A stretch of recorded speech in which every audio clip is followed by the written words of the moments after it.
Hey there, students, and welcome to the first broadcast of my 2017-2018 8-month writing clinic, which is going to focus on thesis statements. Now, this is a live video. It's designed to be interactive. It's designed to pause for questions once in a while. It's designed for people to be able to dialogue with me. Now, I'll look at making some pre-recorded videos to go in the archive, but as far as this goes, this is an interactive event. I've got some plans here. I've got some examples and all of that kind of stuff. So I'm going to go through my presentation. I'll stop here and there for questions, and then I'll take some Q&A. And in the archive, I'll separate the Q&A from the general broadcast so that teachers will be able to parcel it out and figure out if they want to show something in class and all of that kind of stuff. Remember, if you are a subscriber, come on into the chat room and chat with us. If you are a VIP subscriber, then make sure that you take advantage when it comes time for Q&A of the ability to get on camera and talk to me directly. Take notes tonight? Sure. Now, one thing I want to note here, hey, Melanie, welcome, along with everybody else I was talking to earlier before we started recording. And so, yes, please take notes. Now, let me tell you, on the archive page, I will put the PowerPoint on the archive page. So it's not like this stuff's going to go away. The video will be there. The archive will be there. Also, the DBQ that I've written, the DBQ for APUSH, the DBQ for Euro, I'm going to have them there. Now, if you are a world history subscriber, remember, I don't have special examples for AP World, but AP World is graded on the exact same rubric. So what I picked out, the DBQ I designed for AP Euro, is relevant to AP World because it deals with the printing press. So if you're in AP World, the example is going to say APUSH or AP Euro, but this is applicable to you as well as far as the format. So whether you're in AP US History, AP European History, or AP World History, this will be useful for you. Now, y'all can dialogue with each other as I'm talking in the chat room, and I'm going to go ahead and get started. I'll be checking the chat once in a while, but I'm going to go ahead and display my screen so that y'all can see my presentation.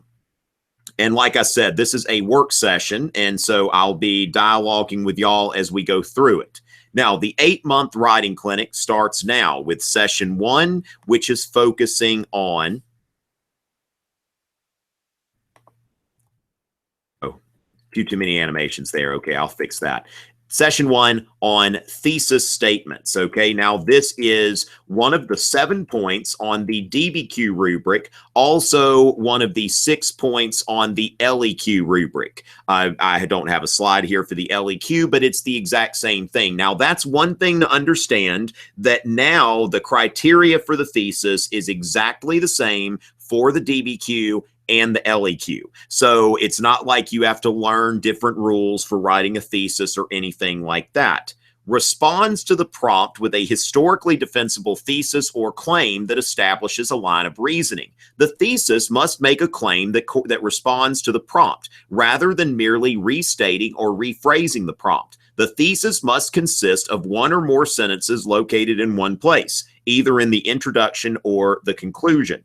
Now, so the thesis statement needs to have, first of all, a historically defensible statement, okay? So when it comes down to it, it needs to be true. If you write something that can't be defended historically, there's no way that could possibly be supported with evidence, then that's not going to happen. Such as if you wrote that the American Revolution was started over conflicts over slavery and states' rights. That's not going to be historically defensible. You've confounded that with the American Civil War. And so then we need a line of reasoning. It needs to make sense. There needs to be something there that puts out the line of reasoning. It needs to appear in the introduction or the conclusion. No exceptions here. It needs to be at the beginning or at the end. You can't just get credit for having a thesis anywhere. Now, also, what I add here, this is really how you establish a line of reasoning, is to preview multiple points. I prefer for a DBQ 3 points whenever possible, and for an LEQ at least 2 points. And we'll talk about how to do that. Okay, so historically defensible, a line of reasoning, appears in the introduction or conclusion, and previews multiple points. And in fact, I think I kind of like saying this the other way here, okay, because this just kind of clarifies that.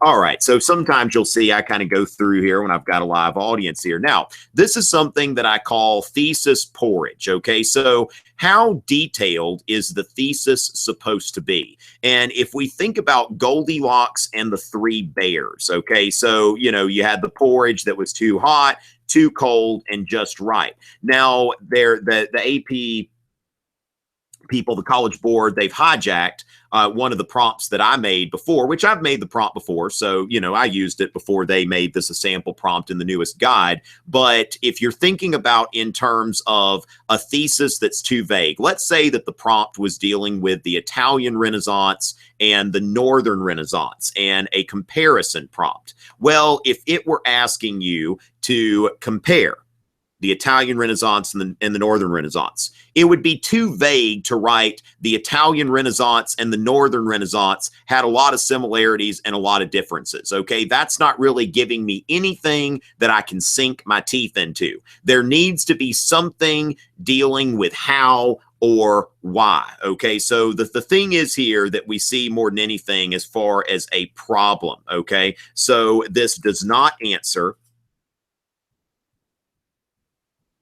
Okay, little coloring font fail. Okay, this does not answer how or why, and that is very important. Okay, so it does not answer how or why. Okay, that's the thing. When we think about the thesis, if it doesn't have either one of those things, then it's not a thesis. If it just makes some kind of statement and doesn't bring that in. So let's think about this. This is a European history prompt. So while the Northern Renaissance, you know, was more Christian and more socially oriented than, more Christian and socially oriented than the more secular and individualistic Italian Renaissance, both Italian and Northern Renaissance humanists shared a love of classical literature. Now, that is just right. Now, of course, this may be even going above and beyond, because the new LEQ guidelines don't necessarily demand that for a comparison prompt, you go into similarities and differences, that it looks like it's going to be sufficient now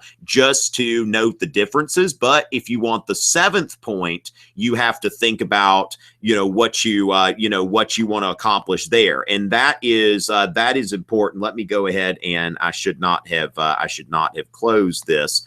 I had this open earlier, that when we look at the complex understanding point, okay, now this is the 7th point on the rubric, and I think that we need to keep this in mind as we're going through this, okay, because the other part is the complex understanding. And so for the LEQ, one of the things here is explaining both similarity and difference, both continuity and change, or multiple causes, or both causes and effects. And by writing an essay that is doing both on your LEQ, then you are on your way. If you've got a thesis that takes both of these things into account, you're on your way to getting that final capstone point, which is really not necessarily earned in just one place. So really, by the time we get to the session on the complex understanding point, I'll have discussed that in detail as to, you know, some different ways we can get that. So on the LEQ, doing something like this where you're noting the similarities and the differences,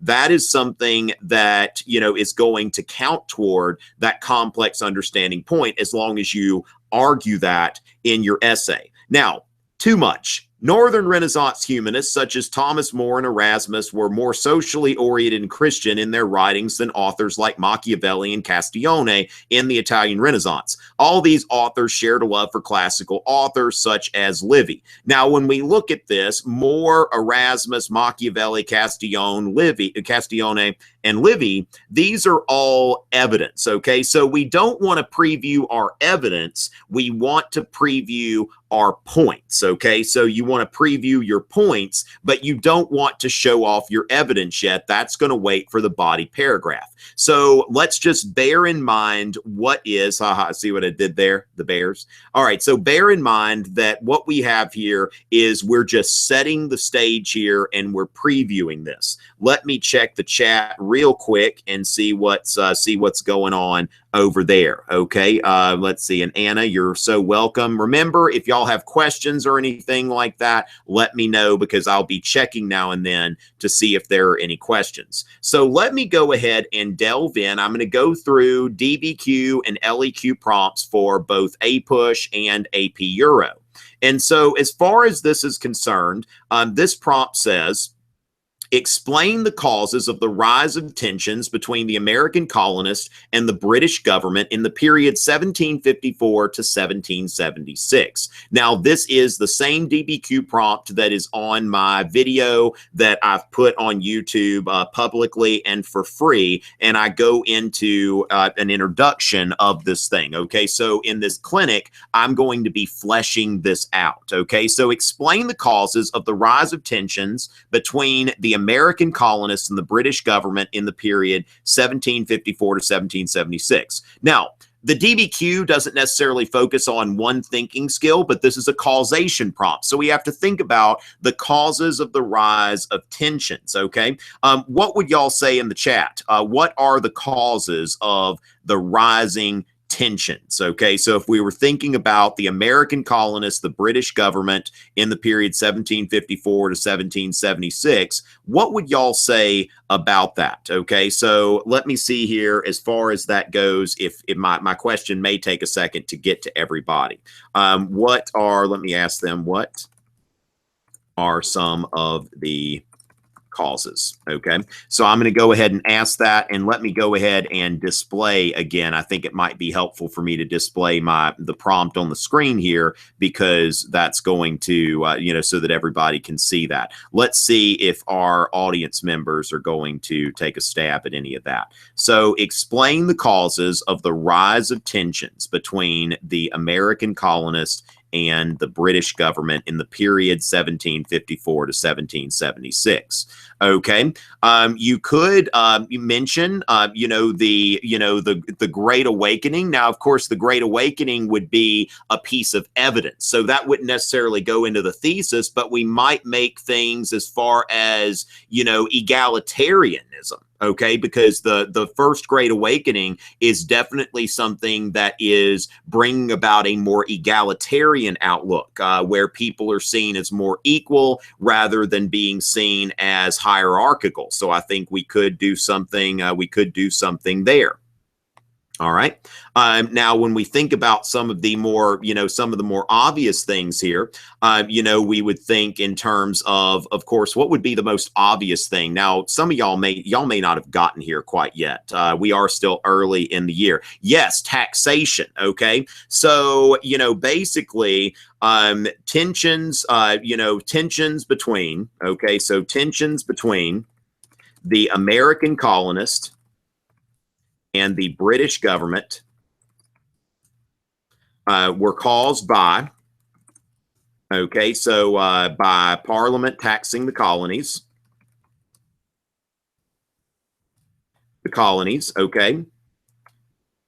abandoning policy of salutary neglect, abandoning the policy of salutary neglect. Now, this may be something that I may be putting 2 points there, okay? I may be stating 2 points where there's really 1 point.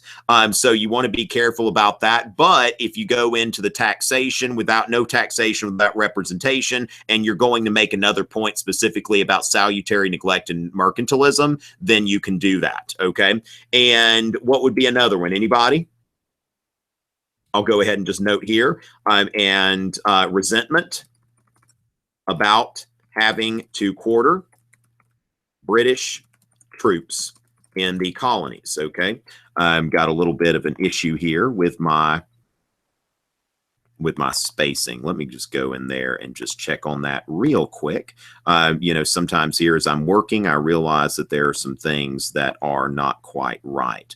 Okay, so tensions between the American colonists and the British government were caused by Parliament taxing the colonies, abandoning the policy of salutary neglect, and resentment about having to quarter British troops in the colonies. You know, now I could go a number of ways. Now, of course, my thesis is going to be partially determined on the DBQ. What I'm going to need to note here is that my thesis is going to be partly driven by the documents themselves, because I'm going to have 7 documents and I'm going to need to group them into 3 groups. And I'm going to show y'all how to do that in the next broadcast. Okay, but this would be an acceptable thesis. I have brought in a variety of causes. Okay, now, do we have any AP Euro students or teachers with us live? That would be good to know. This is an AP Euro prompt. Okay, evaluate the extent to which the invention of the printing press altered the lives of Europeans. Okay, so evaluate the extent to which the invention of the printing press altered the lives of Europeans. All right, so what if we've got anybody from the AP Euro community? Let's go ahead and take a stab at this one. I'm going to give y'all a second to consider this prompt here and see if we've got any feedback on that. Okay, so evaluate the extent to which the printing press altered the lives of Europeans. Now, this could easily be extended to go into AP World History. Okay, we may or may not have, you know, AP Euro people paying attention right now. But if anybody's got anything there, of course, I will be more than happy to put together a thesis on my own. All right, and we'll see what people had to say here. Okay, there's something to do with communication there, certainly. All right, now let me go, even though that's a little bit vague, Daniel. I would say, like, if I saw communication, I'd say, okay, how? I would need that developed a little bit more. Okay, so the printing of the Bible melody says, okay, so a spread of ideas that were not available before. Okay, and the thing is, now the printing of the Bible melody, that would be one of those things we would probably save for evidence in our body paragraphs. Okay, so yes, now Nathan here has said something about increasing literacy. Okay, now this is something, I think that this is a thesis point. Nathan, I think you're from your profile pic, looks like you're a teacher. I think we've corresponded before. And that's okay, Daniel. That's okay. All right. So Luther's 95 Theses. So basically what we see here is that Nathan is saying that it increased literacy. And Anna, you would notice, like, what we would do is we'd take Melody's point about the printing of the Bible, and then we would take Anna's point about, you know, the 95 Theses and all of that, and we would use those as evidence. Okay. So what I'm going to say here, we're going to go into that. And now remember, qualification and nuance. Okay, so when I see something like this prompt here, evaluate the extent to which. These words here are very important, qualification and nuance, because it did not completely change the lives of Europeans, but it certainly, you know, affected the lives of Europeans greatly. And so this is what's called a complex split thesis. You know, where you take the thesis and you note, okay, I'm going to note how it changed the lives, but I'm also going to note the limitations. Okay. And so what I would note here, evaluate the extent. Okay. So the printing press, you know, the printing press altered, you know, and I would put a, I would put big or small here. Okay. So the printing press greatly altered. Okay. So altered the lives of Europeans by increasing literacy.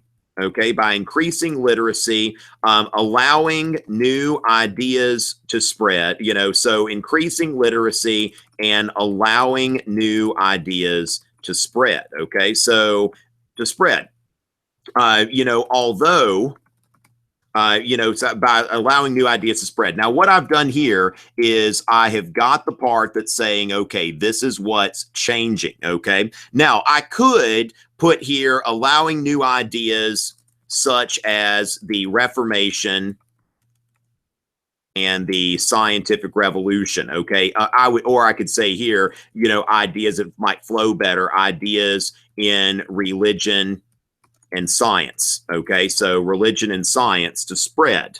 And then what I would note here is, however, authorities, authorities, such as the church,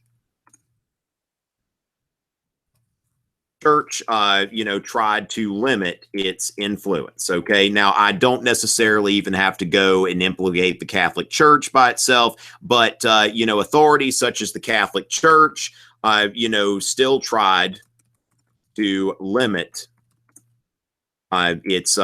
still tried to limit the influence of those who questioned traditional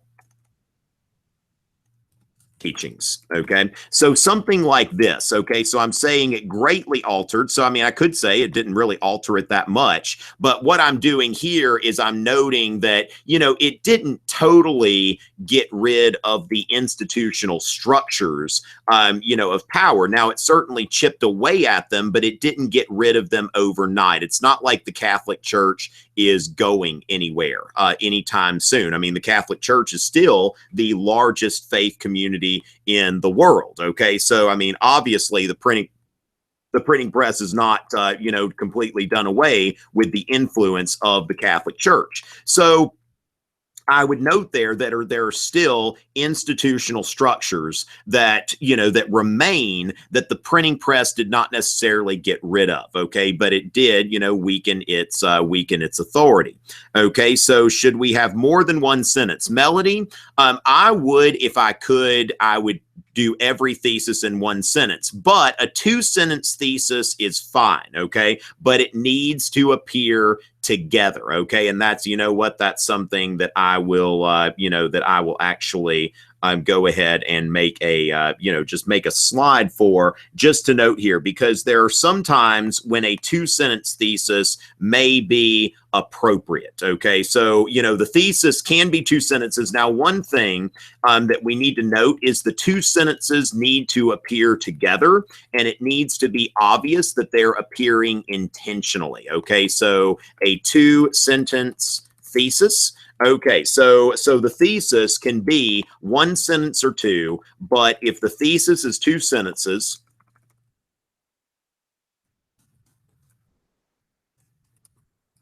and it must, the 2 sentences must, let's say, must appear together, and it must be obvious that they are both, that they are both part, that they are intentionally, okay, so intentionally expressing a coherent line of reasoning. Okay, so you can't just okay, this sentence here and then there's that sentence there and we can put that together. So that's fine. A 2-sentence thesis is acceptable. Just like what I did here, I just put a semicolon and had it said however, but at the same time I could have done that as a 2-sentence thesis. So a thesis can be 1 or 2 sentences. Okay, so hopefully that answers that question, but make sure that it is intentional. Okay, that is very important, to make sure that it's very obvious that this is 1 thought, 2 sentences. Okay, so I think that's going to be the real kicker there. Okay, that it needs to be a single coherent line of reasoning. Okay, so a single coherent line of reasoning. That is the most important thing there, that they're together. Okay, let me check and make sure nobody else has any questions for me. Okay, I think that we're good on that. All right.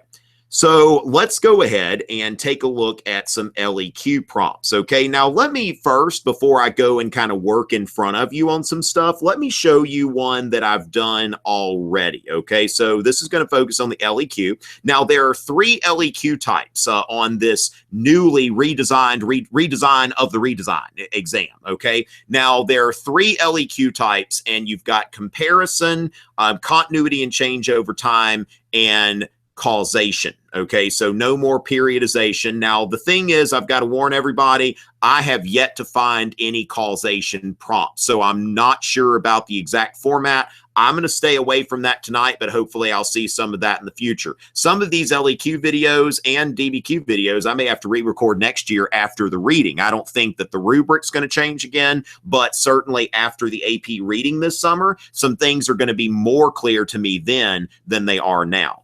Okay, so what I designed here is a prompt, okay, that is now reworded for the new style because they've changed a little bit how they word this. So, oh, oops. I clicked stop sharing. I meant to say hide this. Okay, so sorry about that. Sorry about that. All right, let me, come on. It's okay. I'm having a little bit of trouble here. Okay, struggle. All right, there we go. And we'll just hide that and we're good. All right, so evaluate the difference, the most significant difference between the French colonies and the Spanish colonies in the period 1492 to 1754. Now, note I'm saying 1492 because that's when Columbus got to North America, or not North America, but the Americas, whatever. All right, and then 1754, the beginning of the French and Indian War. So we're getting into the beginnings of colonization before the French and Indian War and all of that. Okay, so what we see here, now this is a format that I like to use for LEQs in general. Now causation would be a little bit different, but for comparison and continuity and change over time, this format works great. I show it to my students all the time, okay? And so what I do is create this, 3 boxes here, one for the French, one for the Spanish, and one for common traits. And so what I'm going to do here is, first of all, I would note that the Spanish, they were, about empire and encomienda, an economy based on forced labor, a more hierarchical relationship with the Indians. Okay, so let me clarify that there. A more hierarchical relationship with the Indians. Okay, so that's something that I would note there. And just to make that clear. Now, of course, I'm having to redo some things this year, and I'm hoping that next year I'll just be kind of improving some things. So if you're taking another AP exam, or if you're a teacher, be sure to resubscribe, hopefully.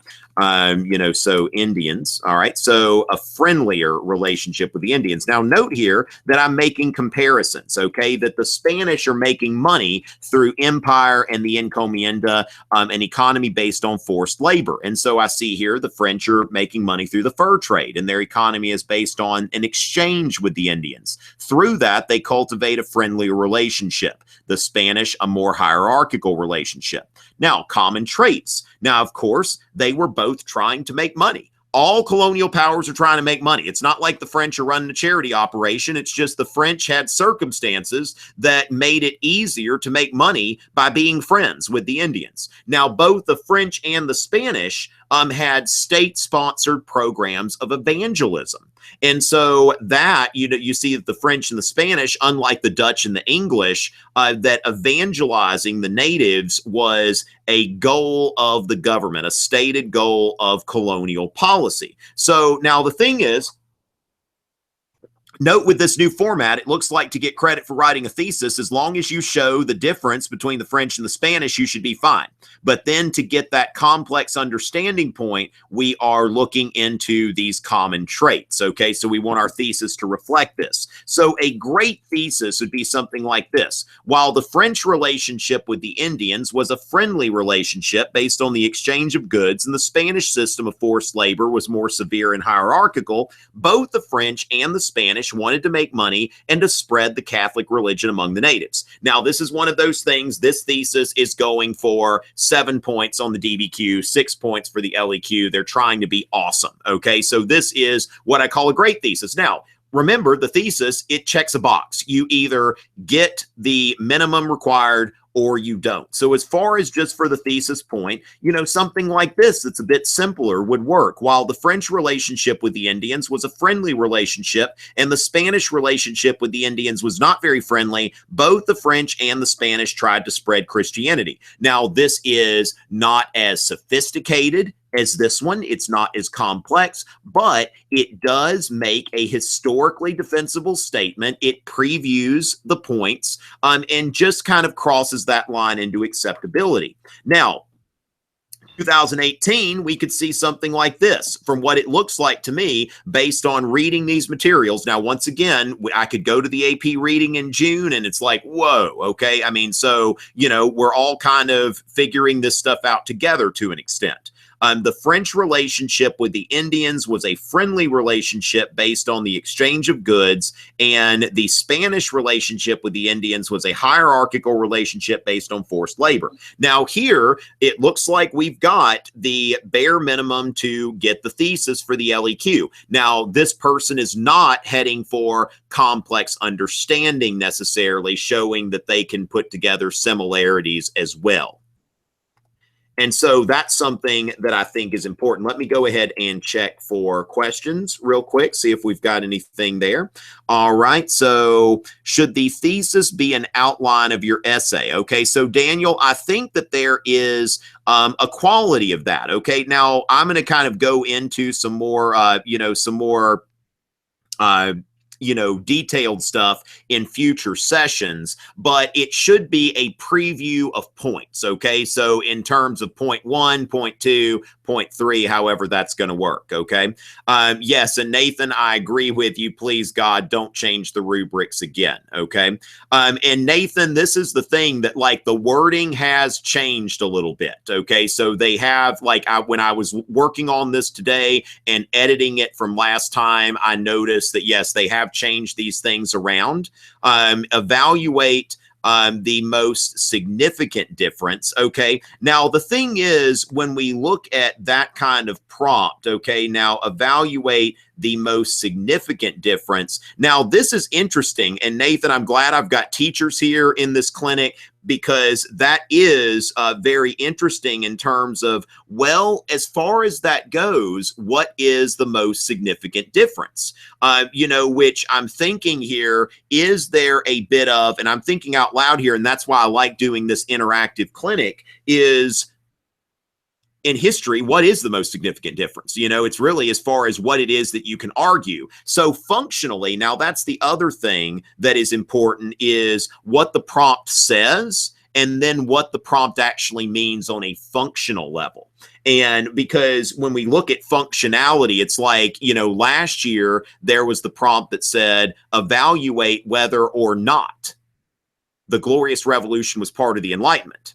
And then the actual what they expected functionally was for the student to evaluate the extent to which the Glorious Revolution was part of the Enlightenment. So that's going to be interesting when we find out, okay, this is what the prompt says, but what does it mean functionally? And my best guess, as somebody who's been to several AP Euro readings, is that functionally this means a significant difference because they've never had a situation where they expect everybody to argue the same thing.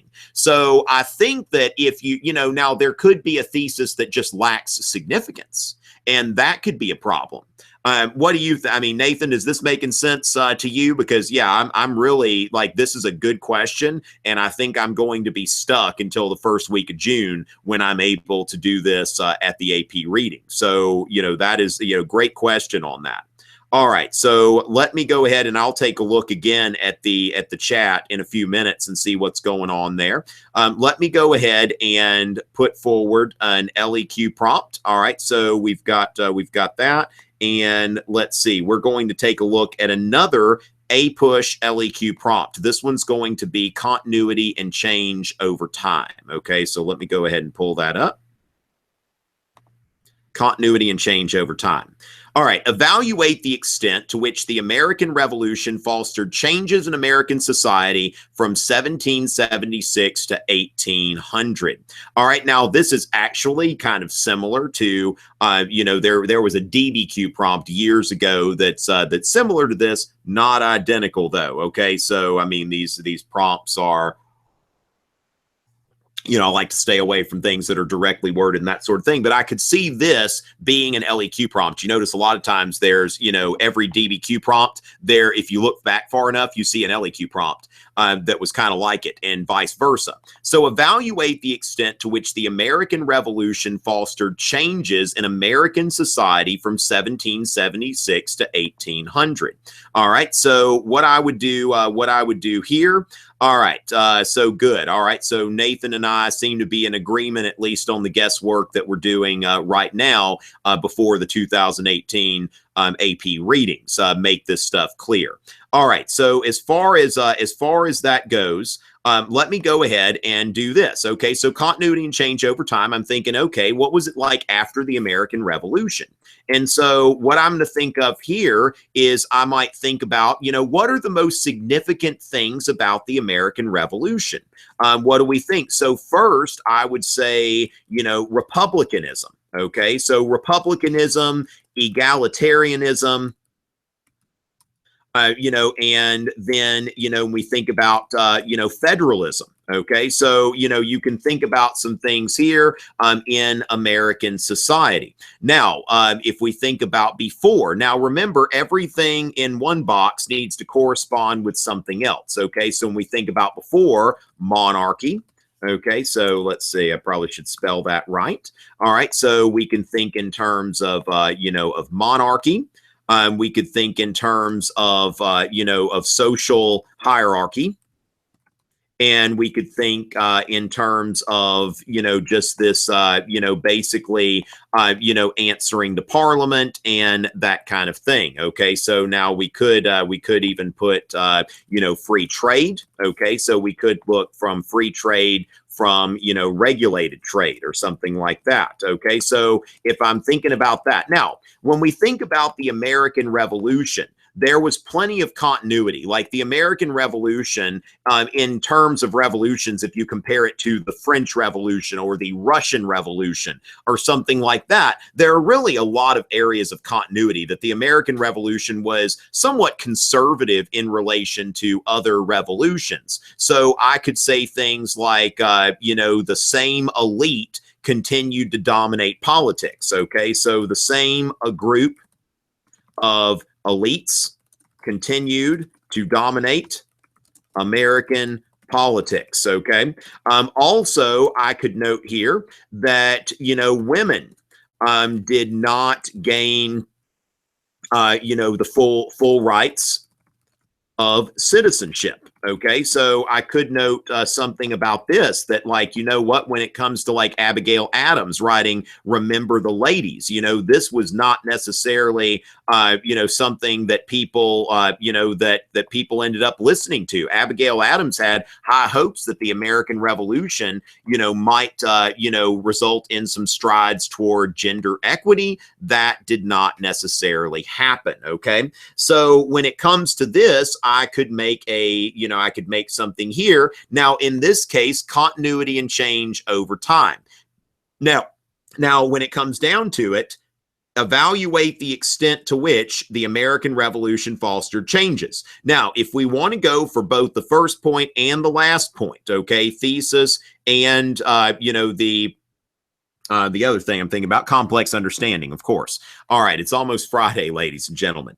Okay, so I could say here, while the American Revolution, okay, resulted in important changes in American society, such as egalitarianism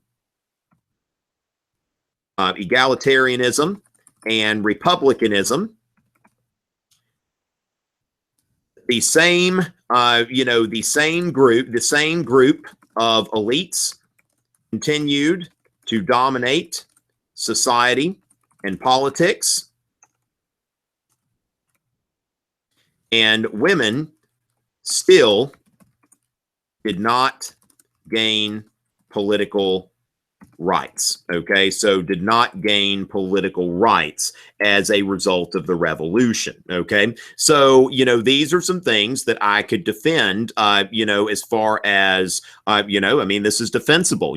There are some things changed, some things didn't change. All right, and I see some things here. The new prompt only requires change. Now, yes, and that's the thing that Nathan, you've got a great observation here, that when we look at this, when we look at this, we're seeing that this particular type of prompt is saying evaluate the extent. And so in order to get credit for the thesis, I think that from what I'm reading, it looks like that's going to be enough to do the changes. But I think that just to be safe, it's good to note both here, and especially that, yes, slavery would be a continuity point, okay? So we see this, although the American Revolution embraced new ideas of republicanism and egalitarianism, much of American society, like women, blacks, etc., remain the same. And Daniel, you're absolutely right. Slavery could be a continuity point. Now, here's the thing, though. If we think about, again, nuance, this is how to get point 7. Daniel, let's think about like slavery. Slavery was something that continued to exist in the South, but northern states after the American Revolution, they started to emancipate their slaves. Most states gradually, but still the American Revolution's kind of a turning point there. And so one thing to note, Nathan, is this would be a great way to score that point, that 7th point, for noting a nuanced argument that slavery continued, but it continued south of the Mason-Dixon line. So this was an issue where, different thing, like some of it's happening now. Yeah, and Nathan, I think this is one thing that I have been, kind of thinking about here. Now, Daniel, this is going to be 8 different broadcasts. We're going to be getting into how to do all of that. But here's the thing, Nathan, I'm questioning myself that if somebody wrote a full credit essay under the old rubric, would that still be a full credit essay under the new rubric? That would be something, because to me, if somebody was writing an essay that would get full credit under the old rubric, now, because even synthesis, if they wrote a good synthesis, there's something in that last point, that complex understanding point, that points to synthesis. And so I don't think that functionally there's really that big of a difference between this new rubric and the old rubric. I think that they've made it easier for people to score 1, 2, or 3 points, because what was happening is a lot of people were scoring 0s and 1s because the threshold to score a single point or to get to 2 points was very, very high. And so I think that for people on the higher end, this new rubric's not going to make a difference. But what we're going to have to do as teachers is focus on how do I, take somebody who's not necessarily like the most, gifted writer or history student and help them score a few points. All right. Yes, definitely what we've got here, Jordan, is that the new rubrics, if it's your first time teaching AP, you picked a great year, because these rubrics that they were using for the past 2 years, it was very, very, a lot of times it's like one of those things where somebody gets acquitted on a technicality in a trial, that you would read some essays that were really, really good, but they didn't go through the right hoops. And so this is making it, it doesn't have to be as perfect, okay?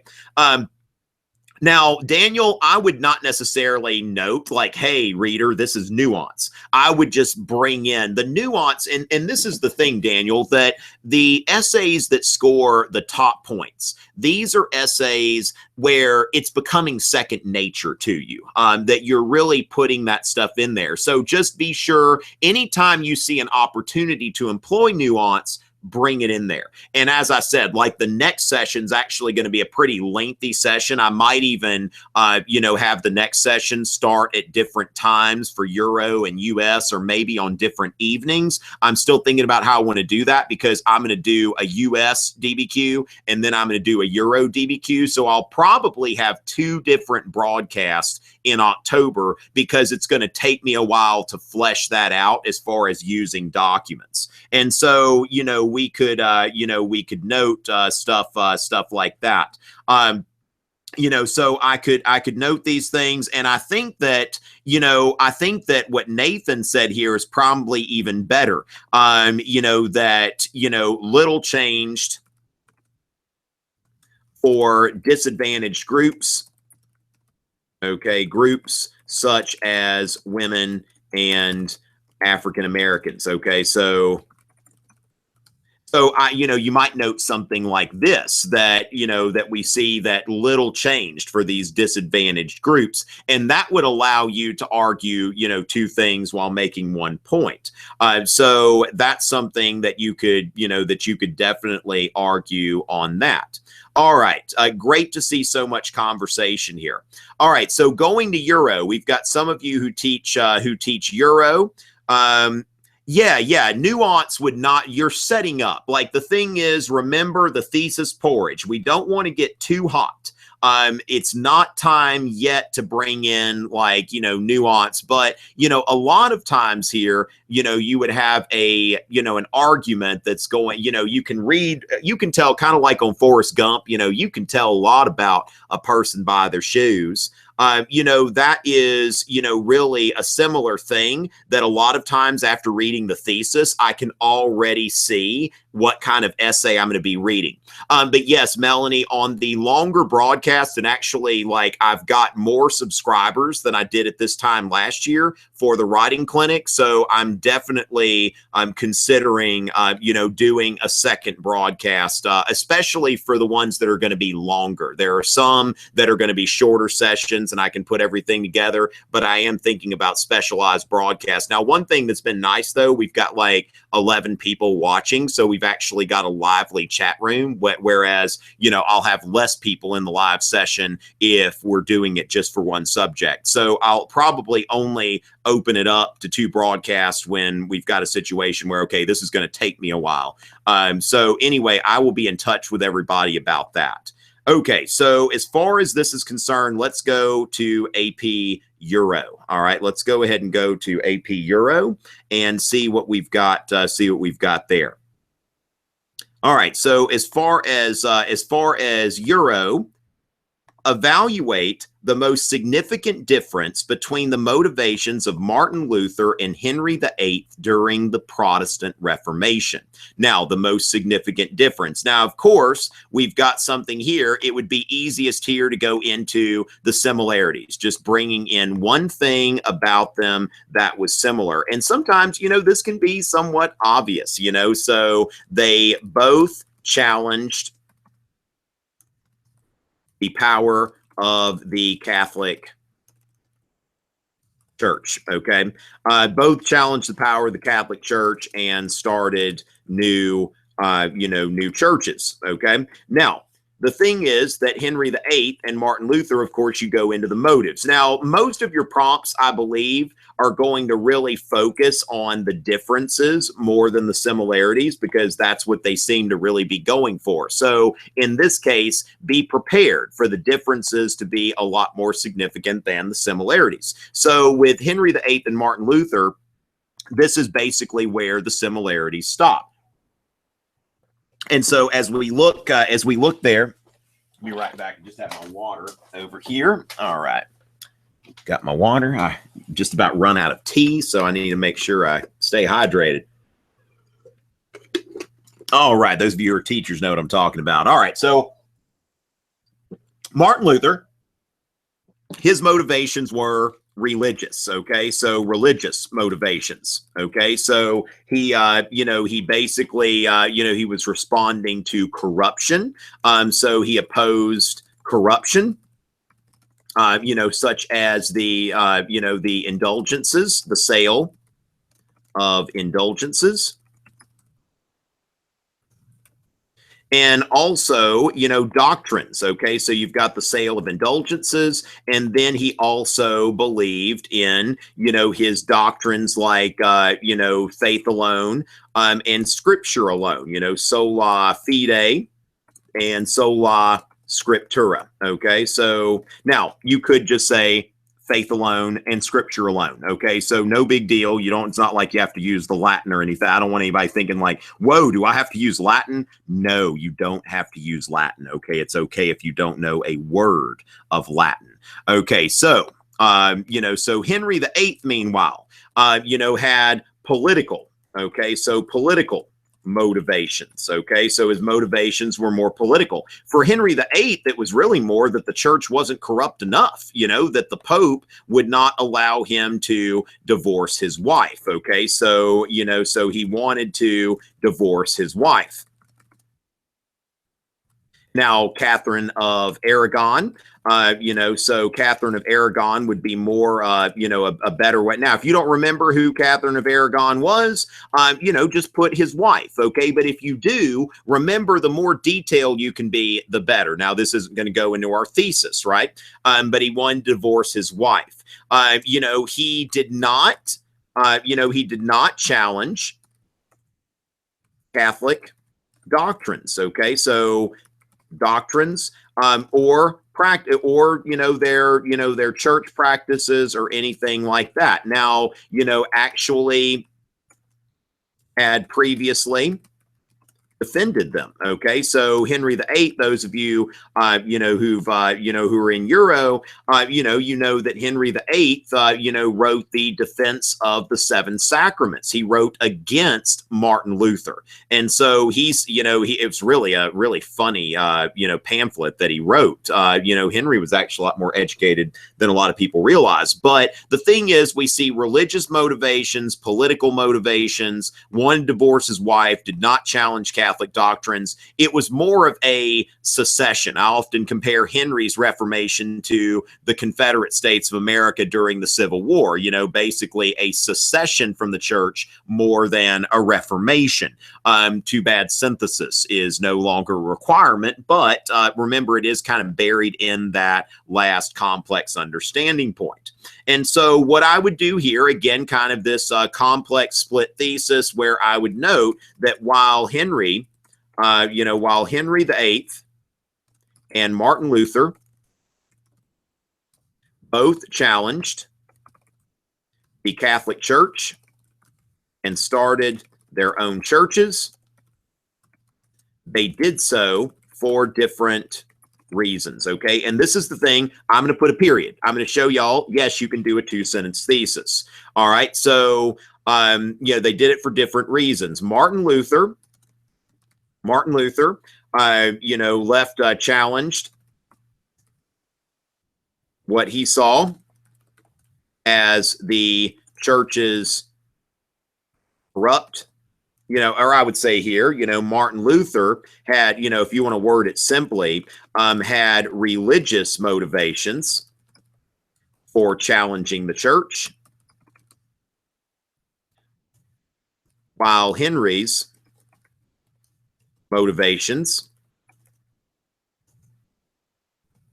were primarily political, rather than, were primarily political. And so what I'm doing here is I'm previewing my points. I'm saying, like, Martin Luther had religious motivations, Henry's motivations were political. Okay. Now, this may be a little bit vague because you may be getting into like political, economic, and social, but Henry's motivations were primarily political, as he was seeking power. Okay, so he was seeking independent power. Okay, so challenging the church's corrupt practices. So now notice I'm not saying like indulgences or anything like that. I'm not bringing that in yet because it's not time for that. That's going to be evidence that I'm going to bring in later. So sola scriptura, sola fide, all of that kind of stuff. I don't need to bring that in.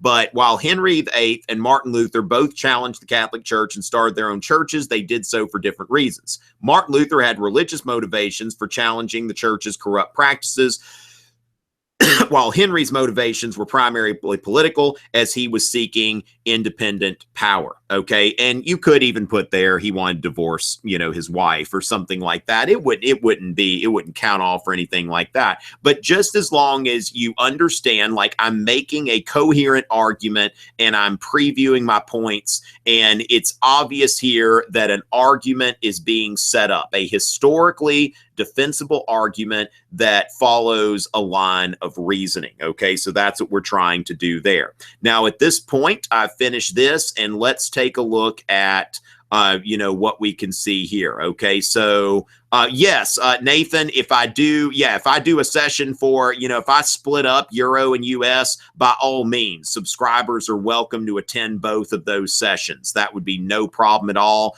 I would be happy for that. And what I'll likely do is not have them in the same week, because that's not only tough on me, it can be tough on other people. So I will plan on putting them, yes, and you should know your Latin. That's a teacher talking. What were the situations again where we would not set up the box? Okay, so Daniel, that box, that's the setup. This is more for comparison and continuity and change over time. If it's causation, it probably would look more like this. Okay, like if we were thinking about a causation box, really we're looking at multiple causes. What I would say here is that we would get rid of this here. Okay, so I'm going to, I'm going to delete that. Let's see, I need to. All right, so what I would do here is that I would, let's see, okay, this thing is not wanting to cooperate with me. All right, so let's see, layout. Okay, so I want to delete this this row. Whoa, okay. Let's see. Okay, you know what I'm going to do? I'm just going to start a brand new table. Okay, sometimes it's just best to start fresh. So what I would do here is just have cause 1, cause 2, and if you really want to add some icing on the cake and you're going for 7 points, maybe go into cause 3. Okay, so that's the sort of thing that I would be doing there. You know, so I would say that here, if we were going for causation, we're going to go into cause 1, cause 2, and cause 3. Okay, so if you really see the need. Okay, so this is the type of thing, like I said, though, see, this is what the College Board put out, like so many prompts, but I have yet to find a causation prompt. And so that's something that, you know, I'm not extremely happy about, but at the same time, eventually we'll get one. Now, also, they might be signaling that they might not use a lot of causation prompts for the LEQ because they tend to use that for the DBQ and that sort of thing. So my box for causation would look something like this. Okay, so this is the sort of thing that if I were doing a causation prompt, the main thing is that you are looking at multiple causes, okay, so that there is more than one cause. And again, when I'm able to figure out what the format will be, you know, for that, I will put that out there, and hopefully in the next few months, that's going to be something that's going to you know, be better there. Okay, so stopped after the first sentence. Is that enough to score the point? The thing is, if we were to say, oh, oops, let's see. I thought I was clicking on my thing here.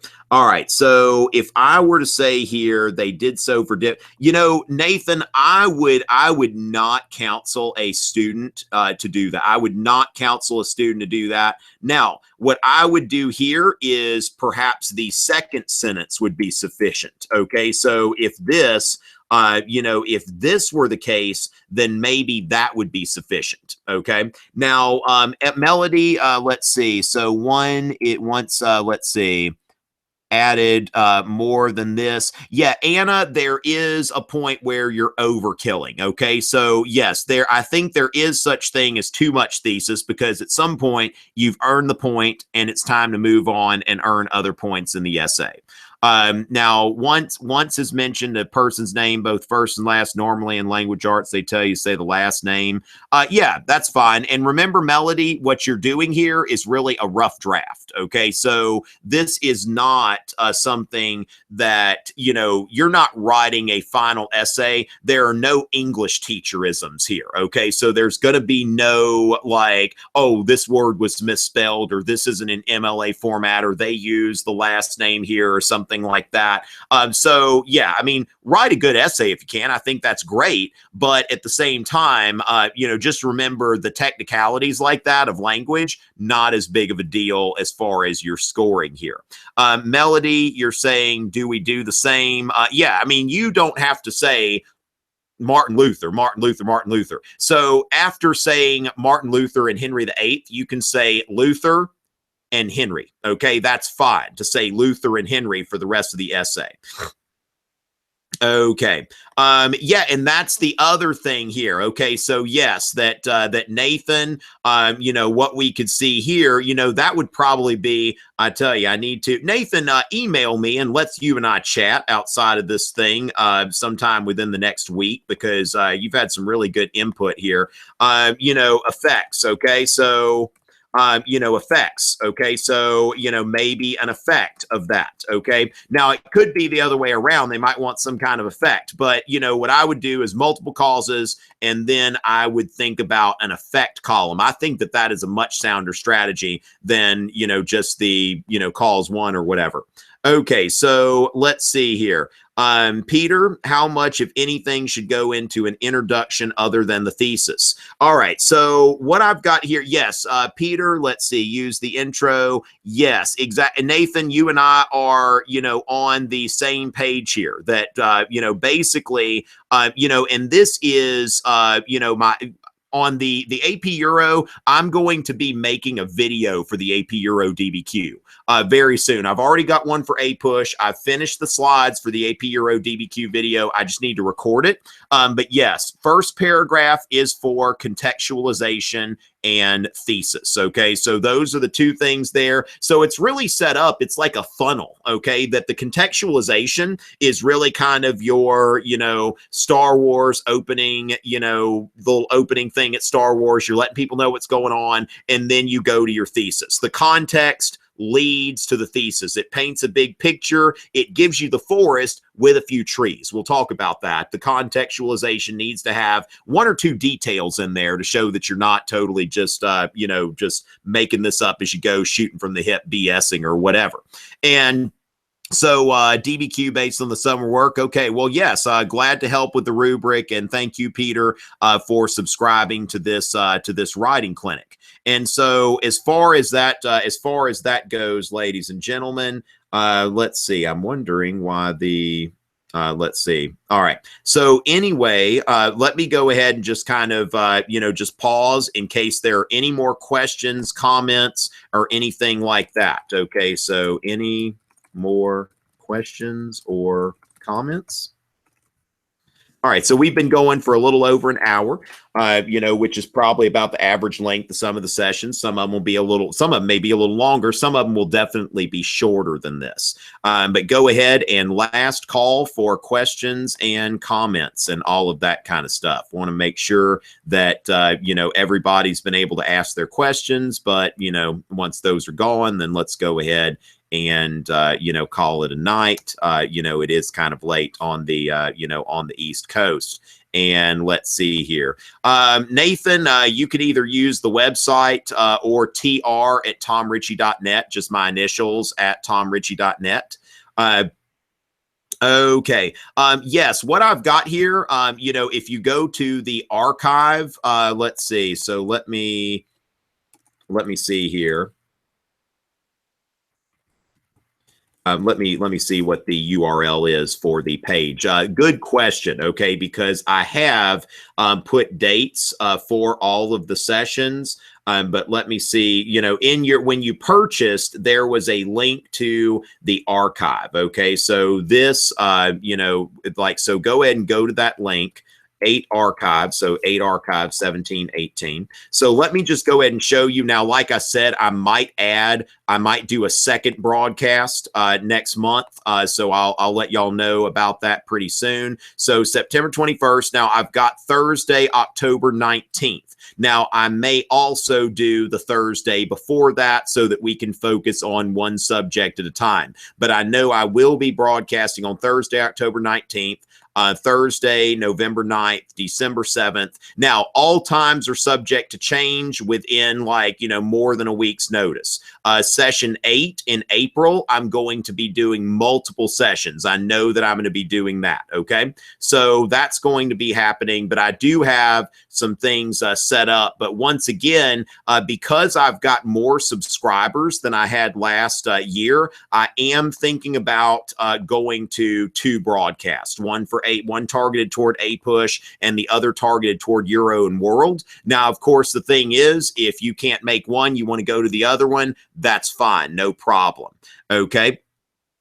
Let's see, during the reading time to build discussion points, let's see. Oh, yes, yes. So the thing is, Jordan, and I'm going to send an email out to teachers clarifying some things, and also I mentioned earlier that there are some teachers who were asking, what if my students want to join live? So I'm going to be clarifying some things. This clinic is growing beyond what it was last year, so I'm having to adapt. But as far as that goes, Jordan, you are welcome to use anything that I have. Like, I'm going to post the videos, the PowerPoint, and the DBQs on the archive page, and you are free to post those on private websites. Like if you've got Canvas, Blackboard, Google Classroom, if it's something that's only accessible to your own students, you are more than welcome to post those where you please, as long as I'd ask that it not be posted publicly. Yeah, what are important vocabulary words, Melody? I'm not sure I quite understand that question. I'm not really, I'm more intuitive a lot of times and not so much like looking for specific words. And I'm also finding that these prompts are not as formulaic as, they've been. So we'll see about that. Now, sorting documents during the reading time to build discussion points. Yes, Peter, that's what I'm going to be talking about next time. I'm going to be talking about sorting documents. Like I tell students 3, 3, and 2, or actually 3, 2, and 2. What you're trying to do is try to make a group of 3, a group of 2, a group of 2. Typically, the DBQs are set up to be grouped, and that allows students to come up with their 3 points. So next month's broadcast is going to focus on exactly that, how to group the documents in order to basically set up your thesis for the DBQ. So this was DBQ and LEQ oriented. Next month's broadcast is going to be exclusively DBQ oriented. Let's see, Daniel, you're a student. I would rather you not share as a student because other students can pay. This is something, if a teacher purchases the clinic, they're more than welcome to share. I would rather, if it's a student, especially in a homeschool conglomerate, you're not really in a classroom, I would ask that you keep the materials to yourself. Or maybe if you're benefiting from it, let the other people in your class know that you're benefiting from the clinic. But when it comes to individual students, it would be much appreciated by me if you would, now there are some things that I may share and I may tell you to share them publicly, and please do share those. All right. Well, yeah, but thanks for asking. But if you feel like you got something out of this broadcast, please tell your friends about it, and, we'll go from there. And actually, I may end up posting this session for free. And if I do that, I'll let people know. So, because some people are like, well, what is the writing clinic? All right. So as far as that goes, I will see y'all next month, and, we will go from there. And I'll let y'all know as far as, like I said, I'm leaning toward having 2 dates for the October broadcast. So again, thank y'all very much for coming in tonight, and especially you teachers. This has been a great discussion. I'm glad to see, teachers supporting this clinic. And remember, as I said, I'll let everybody know when the archive's updated, and more than encouraged, if you're a teacher, share these materials with your students. Thank y'all so much. Have a good night. It's always a pleasure.